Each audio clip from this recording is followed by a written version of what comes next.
My next guest I have known a long time.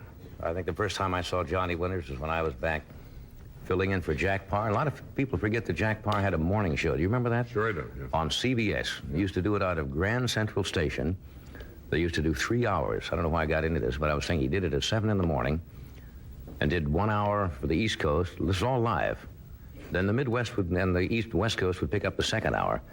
Then you would have to go back and repeat the first hour of the show live again for the western part of the country, which meant 3 hours a morning.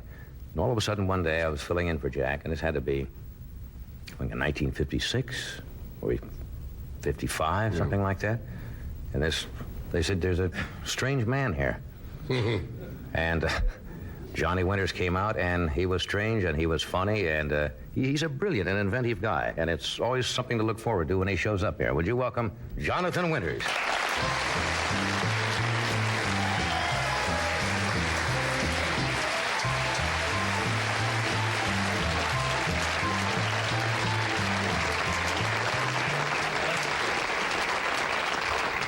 So you know, Almost a standing ovation there. They were like this. It was kind of a, I guess it's kind of a squatting that's ovation. about as close as I'll ever get. I'm very pleased with that. If they just make a move, that's enough. Now, when I said strange, you knew what I No, I'm off the sauce. I'm off the sauce too. Yes, you know that. I have joined you. I just have a little shaving lotion on. Just a little something. It's just to touch your tongue, you know. just for old days, huh? Yeah, sure. Just take a little sample of it. Now, when I introduce you as strange, you know what I meant. Oh, I know. You know, Sure, I know. The audience sometimes thinks that I mean mad or insane, Yes, and I don't mean that. No, I understand. I think that there are a lot of strange people, you know. I was a strange child. Were you really? Yeah. I used to get up on the top of the barn with the pigeons. And, you know, just... And to see a man, you know, in full overalls go, hey, what's he doing up there? Then when I tried to jump down, why, you know, they'd stick you with a fork. That kind of made me set your even life, yes. You never really lived on a farm, did you? Did you live on a farm? Yes. Oh, you Yes, did? I lived on a farm first 7 years of my life. Well, I didn't know And that. I used to go along the creek banks, as we call them. The creek. Not the creek. Later on in school, you were told, you know, to say creek.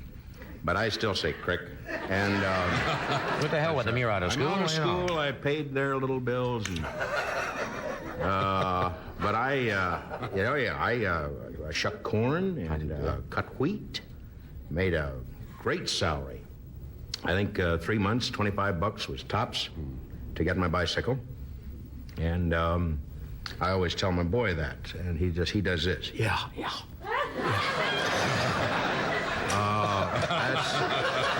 Kids don't want to hear that. They don't want to hear that, and they're going to hear that until I go to the great place in the sky.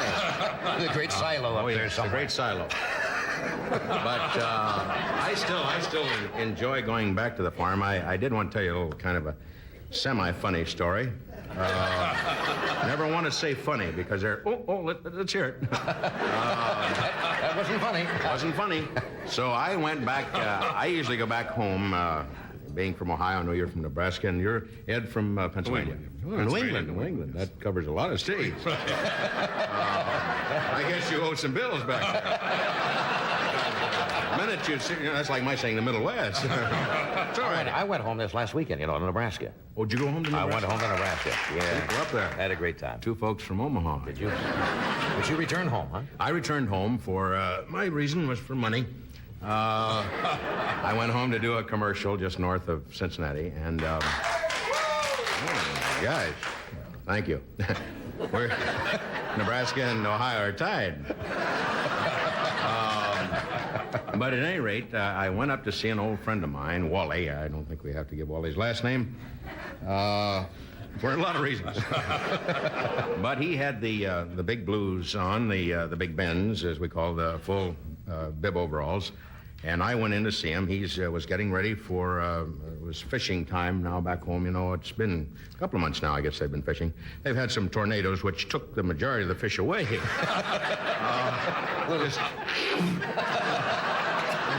and that will take every bit of line, you know. Hey, boy, I was hooked onto that one, you know. Hey, there. And then when you see the rod end reel, and eventually the guy goes, you know, why, it's bad fishing is off for that, for those couple of days. But at any rate, I went to see Wally, and he had the big cement tank there with the dead minnows in it. And those are minnows, I should say. And, of course, there's some night crawlers and some garden worms, and that's pretty much it, plus some cheap fishing equipment. And so I walked over to Wally, and I said, Wally, how you doing? And he said, hey, real good to see you, John. What you been doing? And so right away I have to fill in, you know, some 20 years. And I said, he said, are you out there on Elmwood? And I said, oh, no. I'm not on Elmwood Avenue. I've been out there. Looked at him kind of, you know, strange. He was looking at me. And I said, I left there when I went to war. Is that right? Are you out there on St. Paris Pike? Your mom was out there. Yeah, my mom's dead now, and so is my stepfather. Hell, he is. So now he said, well, where are you? And I said, I'm out in California. I was 11 years in New York, and I live out in California now. I was out there in Long Beach in the Navy during WW2. And I said, well, there were a lot of people in the Navy, I guess, up and down the coast. And he said, I was beat up there one night in Long Beach by some guy. I don't know what he was. Beat me up, but I managed to get back aboard ship with a real good tattoo. And so that was his experience in this western area. And then he said, well, what are you doing? And I said, well, I'm in television, Wally. He said, you know, Ruth Ann's got a Zenith. I wonder if you'd take a look at it.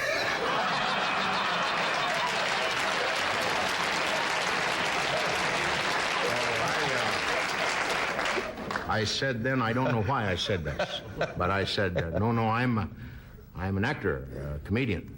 And there was a long take. That's right. I remember you did that stuff in high school. Yeah, are you still doing that stuff? I said, I'm still doing that stuff. And he went back to the dead minnows. Wally's not up on current events too much. No. He has some friends that in the area that he sees, and he told me about them. Let me cut away for a second. Just for a second. Certainly. There's only one place you find the Wishbone name: on fine salad dressings. Watch.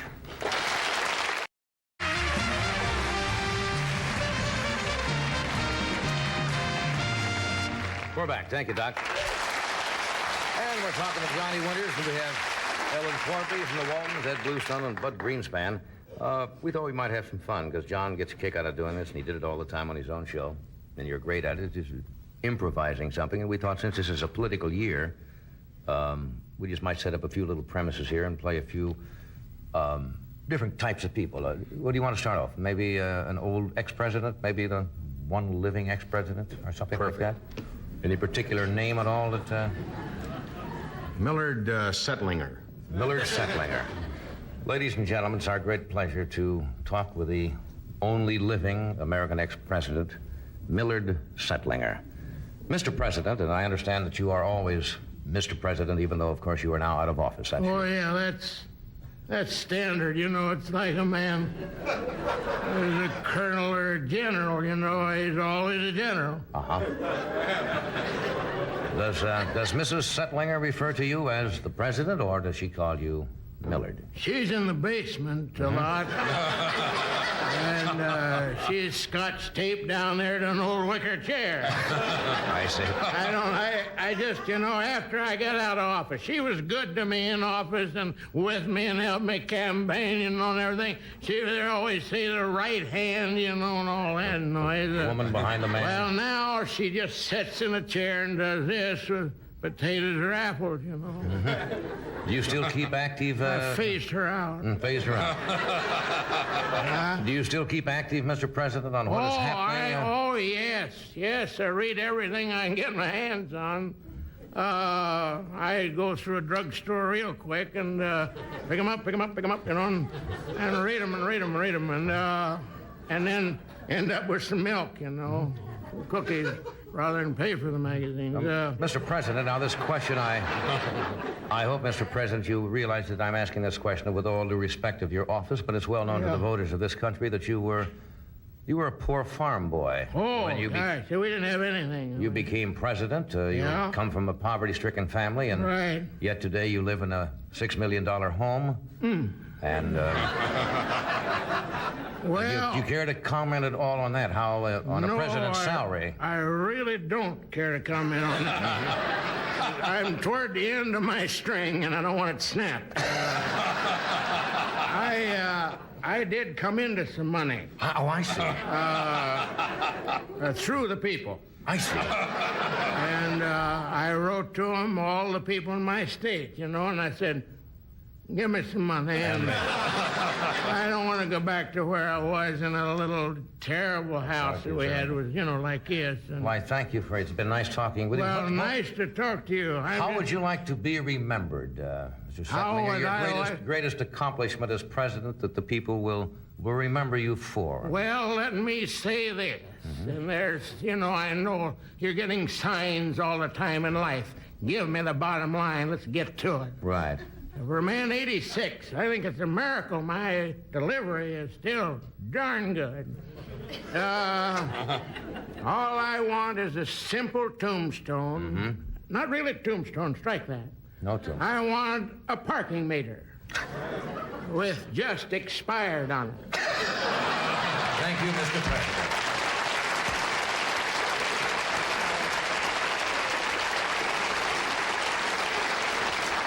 Now let's just go 180 degrees from that and take the role of a brand new eager beaver, young senator or congressman trying to run for office. Well, who would you like to be called?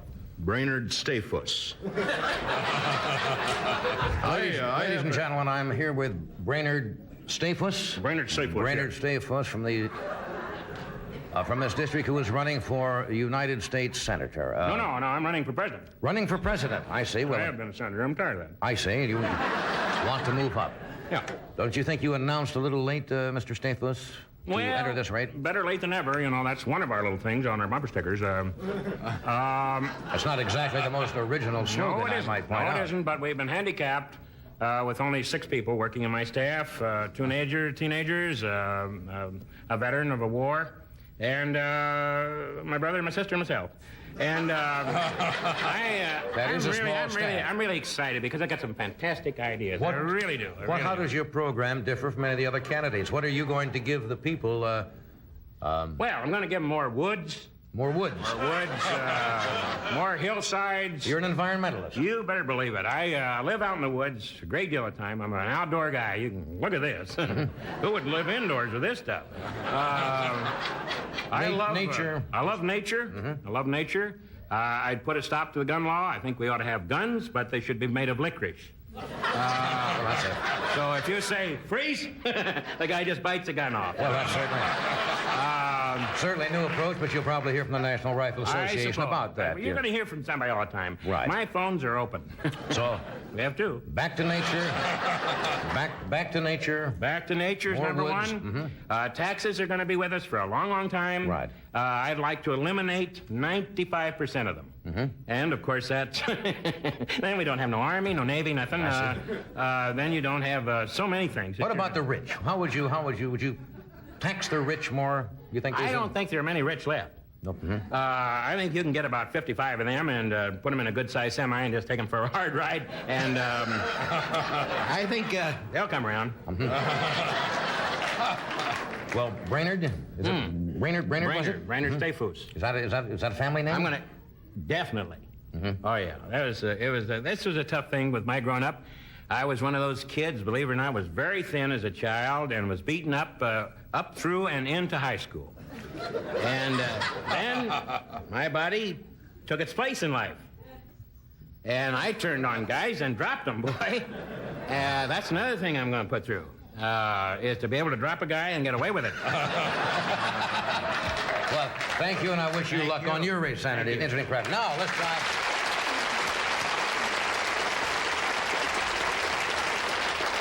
Let's talk to one of the voters. Now, voters are confused. I'll just talk to a typical befuddled voter here, because your name, sir, is? Alan Gonlinger. Ellen? Gonlinger. Goinglinger. Where are you from, Alan? From the South. From the South. Mm-hmm. Do you have any particular political affiliation at all? What bothers you, Alan? Well, so many things. Mm-hmm. I like a pretty face. I think that's true of men and women. They like a pretty person. An uggo's no fun. Uggo's no fun. Uggo's no fun. I want to see a pretty face. I think a pretty couple in the White House would be nice. Well, a lot of people, you see, Alan, think that is the problem with television, that people vote for the person's image rather than their intellectual capacity. And I do. I vote for person's image. For person? I don't care what they've got in their gourds. You don't, As long as they're pretty, as long nice as they're looking. pretty, get on the plane pretty, get on the train and the bus pretty. That's all. Be pretty. Be pretty. Be pretty. Be pretty. What do you do for a living, Alan? Well, I've tried so hard to find myself. I feel for the young people. My son has had a hard time finding himself, and his grandson, or my grandson. My wife is having a hard time finding herself. We just can't find us. I see. So I think in getting a new president, maybe I'll find myself through him or her.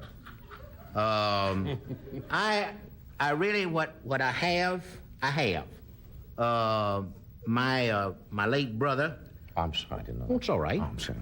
All right. I was waiting on him to go.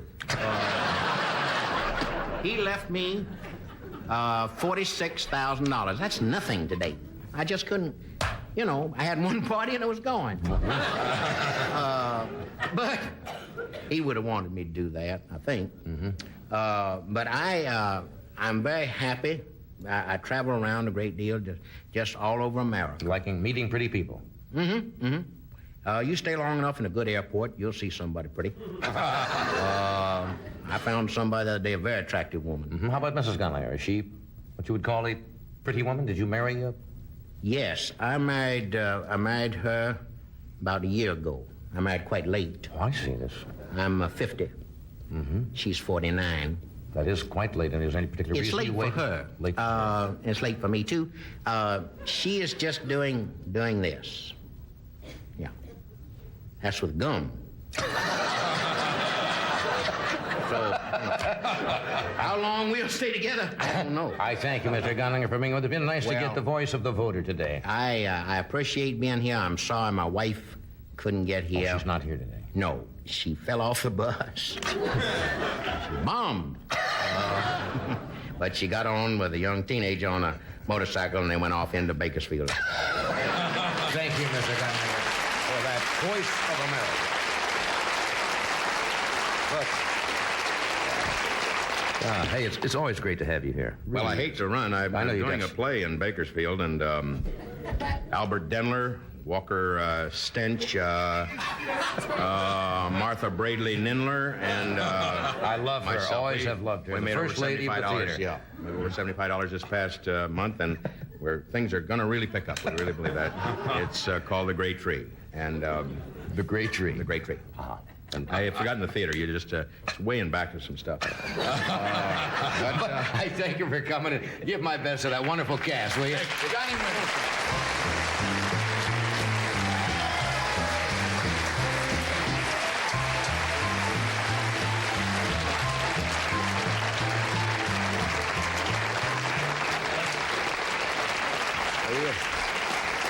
A crazy mind on him, hasn't he? Funny man. We'll be right back after this, so stay where you are.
Chào các bạn đang xem kênh Xe Cũ Giá Tốt. Và hôm nay bên em lại về một chiếc Toyota Camry sản xuất năm 1999, số sàn, bản 2.2, màu xanh ngọc.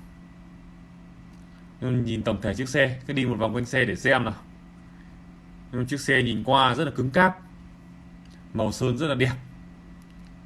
Nhìn form dáng vẫn nó có một chút cổ kính, nhưng mà nó vẫn nhìn rất lịch sự và trang trọng. Dòng Toyota Camry nó vẫn là vậy mà. Đây, đèn hậu, biển 37 tư nhân chính chủ nhá. Tổng thể chiếc xe này còn rất là đẹp. Tuy nhiên là cũng đã từng va quẹt xước sơn rất là nhiều lần rồi. Đây, ví dụ như chỗ này xước sơn này. Tuy nhiên là sơn ngày xưa rất là bền, màu này nó vừa đẹp mà cái ngày xưa cái công nghệ làm xe rất cẩn thận nên xe rất là cứng cáp và rất là bền. Nhìn con Camry rất là bền từ mọi chi tiết luôn nha, từ động cơ cho đến kiểu dáng sơn xiếc rất là bền. Đây, tổng thể chiếc xe, đèn hậu nhìn rất là đẹp. Đó, nó có một chút xước sơn, nhưng tổng thể rất là nhìn còn rất là ok.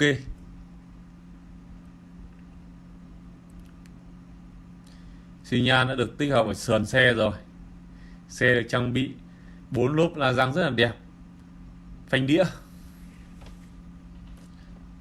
Đèn thì nó cũng đã, đèn trước thì nó cũng không đến nỗi sáng lắm nữa rồi, nó cũng mà hơi tối rồi. Tôi sẽ cho các bạn xem máy móc. Đây, máy móc thì keo chỉ nguyên zin, nắp capo keo chỉ nguyên zin này.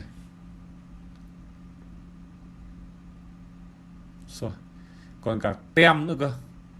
Chủ xe rất là giữ gìn.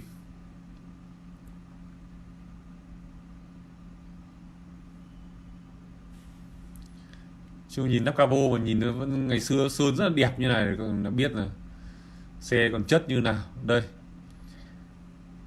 từ những cái đinh tán, từ những cái ốc vẫn còn đẹp. Đây, nhìn rằng riêng rất là đẹp. Chủ xe rất là giữ gìn. Nói chung là khen thì cũng không thể khen hết lời con này được. Nó khen đẹp so với cùng đời, chứ không phải khen đẹp so với đời 2020 được. So với cùng đời nó còn đẹp. Và ai mua cứ sẽ đến xem trực tiếp thì sẽ biết là em nó đẹp như nào. Như cột kèo ngon lành, máy móc vẫn còn rất ổn định.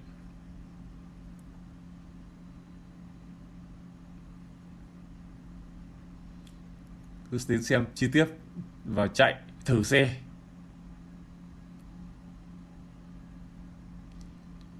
Nói chung là để mua để mua trên nắng, mua để về đi lại thì nó còn chắc còn dùng mãi. Camry dòng Toyota rất là bền.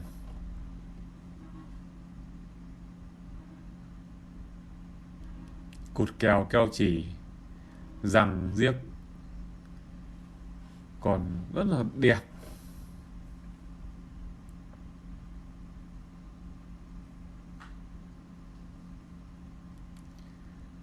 Và sẽ đóng nắp capo để chúng ta xem đến phần cốp.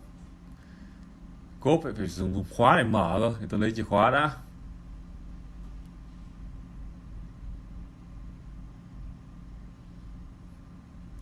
Đời 1999 thì tôi không có cốp, phải mở bằng khóa các bạn ạ. Đó, cốp nói chung là form rất là rộng nhé. Đây, nhìn này, nhìn cái cốp nhìn rất là đẹp, keo chỉ này. Nhưng cốp các dòng xe các bạn đời mới bây giờ nhìn còn đẹp như này không? Một dòng 1999 mà nó còn đẹp như này. Đó, các bạn thấy không? Bền thật. Lúc ngày xưa không hiểu là các ông ấy làm sơn kiểu gì, làm các xe này rất cẩn thận. Đó, đuôi xe nhìn rất là khôn, đẹp. Tuy đã bị xước sơn một số chỗ rồi. Đây, tôi sẽ vào bên trong. Đó, các bạn thấy không? Xe rất là đẹp. Đây, gương chỉnh điện đi các bác nhá. Đây là cái gương chỉnh điện hết rồi. Các bác thấy vô lăng 1999 mà vẫn còn đẹp như này thì các bác biết rồi đấy. Rất chủ xe rất là giữ gìn. Cần số, nhìn rất rõ số luôn. Đúng là ngày xưa làm bền thật. Nó còn bệ tì tay nữa cơ. Nhìn khá là hiện đại. Nhìn ghế ghiếc thì được bọc rất là đẹp.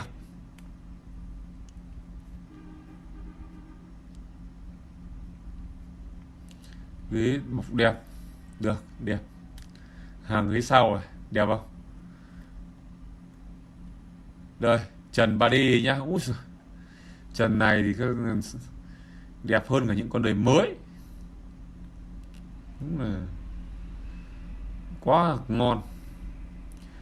Đây, và chiếc Toyota Camry 199 số sàn này bên em đang ra bán với giá là 65 triệu. Bao rút hồ sơ.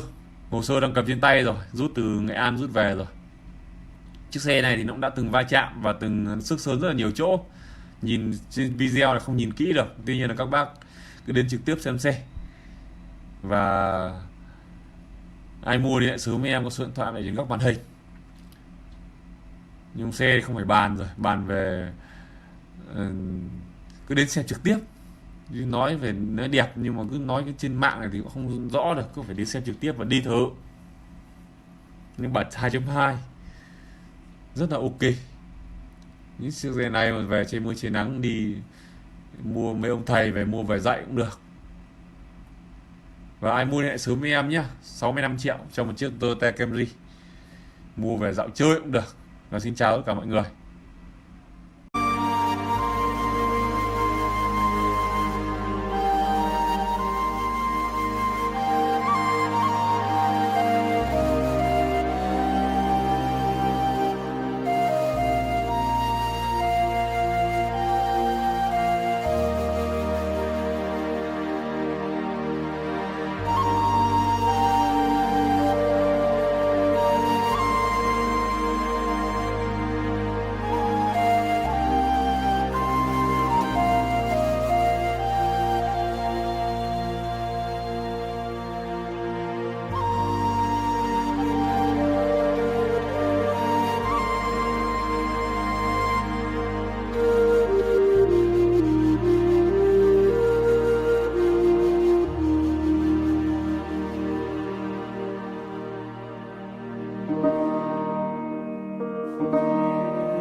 ạ.